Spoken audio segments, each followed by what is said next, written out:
কারো যদি স্ট্রোক হয়ে থাকে তিনি কিভাবে আসলে বুঝবেন যে তিনি স্ট্রোক তার হয়েছে অথবা স্ট্রোকজনিত সিমটম তার মধ্যে দেখা দিচ্ছে? স্ট্রোক অনেক সময় রুগী নিজে বুঝতে পারে না, কিন্তু রুগীর সাথে যারা থাকে তারা বুঝতে পারে খুব দ্রুত। স্ট্রোক রিকগনাইজ করার জন্য একটা নেমোনিক প্রচলিত আছে, সেটা হচ্ছে ফার্স্ট এফ মিনস হচ্ছে ফেশিয়াল অ্যাসিমেট্রি, মুখ বাঁকা হয়ে যাওয়া।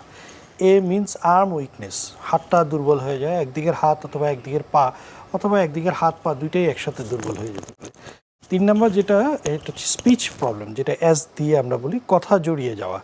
টি হচ্ছে কি টাইম, মানে রোগীর এই যে সিমটমগুলো আসলো, যে মুখ বাঁকা হয়ে যাওয়া, কথা জড়িয়ে যাওয়া এবং একদিকের হাত পা দুর্বল হয়ে যাওয়া, এই ক্ষেত্রে টাইমের গুরুত্ব আছে। খুব অল্প সময়ের মধ্যে যদি আপনি চিকিৎসকের কাছে যান তাহলে সেক্ষেত্রে আপনি খুব ভালো বেনিফিটেড হতে পারবেন।